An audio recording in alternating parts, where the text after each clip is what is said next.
Isang pinagpalang araw sa ating lahat. So, ngayong araw is June 16, 2024. Ngayon is ipagpapatuloy lang natin yung ating nasimulang series ng ating devotion.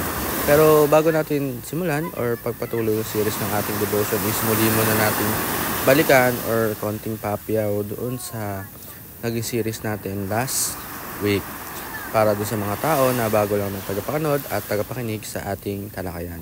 So, yung naging series namin last week ay God's Guidance in Times of Trouble. So, kailangan natin ng guidance ng Panginoon sa lahat ng oras, sa lahat ng bagay. Kasi kung yung mga, pag nag-decision tayo, kumbaga, yung decision of making, ano yan kumbaga, kakaiba yan pwedeng maging pangit yung kalabasan, maganda, pero mas maganda talaga kung hinihiling mo talaga kay God yung guidance niya or yung patnubay niya para doon sa kakalabasan or sa decision na bibigay mo. So, ayun po, yung series na tatalakay natin yung araw ay Trusting in God in Times of Waiting. So, kailangan natin magtiwala sa Panginoon sa lahat ng paghihintay kasi pag mahiniling ka, kailangan mo talaga maghintay. Hindi pwede yung kunyari, Lord, gusto ko po ng gantong bagay is tutuparin niya. Kailangan marunong ka rin maghintay, magsikap kung kailan ba talaga tayo bibigay ni Lord yung gusto natin. Kaya kailangan magtiwala na sa Panginoon sa lahat ng oras, sa lahat ng bagay, sa lahat ng sitwasyon na marunong tayo maghintay kung kailan niya ipagkakaloob to at bibigyan niya pa tayo ng lesson at matututo tayo ng sobra dahil dun sa paghihintay na ginagawa natin dahil meron tayong Panginoon sa buhay natin. So yung Bible verse na tatalakayin natin yung araw ay Isaiah chapter 40 verse 31. Ang sabi dito, "But those who wait on the Lord shall renew their strength. They shall mount up like eagles, they shall run and not be weary, and shall walk not faint." So yung mga lahat daw ng tao na marunong maghintay sa ating Panginoon ay binabago niya yung mga kalakasan. So, ayun, para lumako yung ating talakayan, tayo dumako sa ating teaching at application. Ang una sa ating teaching, those who hope in God will. So, number 1, renew their strength.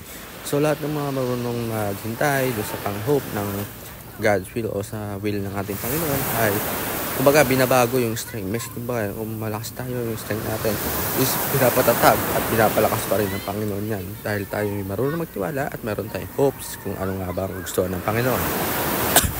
Number 2, soar the wings like eagle. So, soar yung sa pakpak ng parang agila para tayong kasi ang agila talaga pamansang ng Pilipinas yan. Napaka-grabe lumipad yan. Kailangan sumabay lang tayo lagi sa agos ng buhay. Number 3, endure without being warned. So, mag-endure tayo nang walang ito nag-warn o inalis natin yung mag-warn sa pagkatao natin. Ating application, never fight alone. So, sa mga laban ng buhay, huwag tayong mag-fight alone. Andiyan lagi tayong isipin natin ng God para sa atin. May laban tayo, lagi natin hilingin yung guidance sa Panginoon sa lahat ng oras, sa lahat ng bagay. Number 2, get strength from the true source of the power. So, sino nga ba yung true source of power natin? Diba, si God yun? Kaya magkakaroon tayo ng kalakasan, strength mula sa Kanya. And sa last, soar on wings like eagle. So, sa ating discussion, why is it important to get our strength from them? So, sa ating kasagutan, please comment sa ating comment section para mapag-share tayo ng Word of God, especially yung ating kasagutan. Yun lang po para sa araw na to na may natutunan tayo sa pakinig at panonood.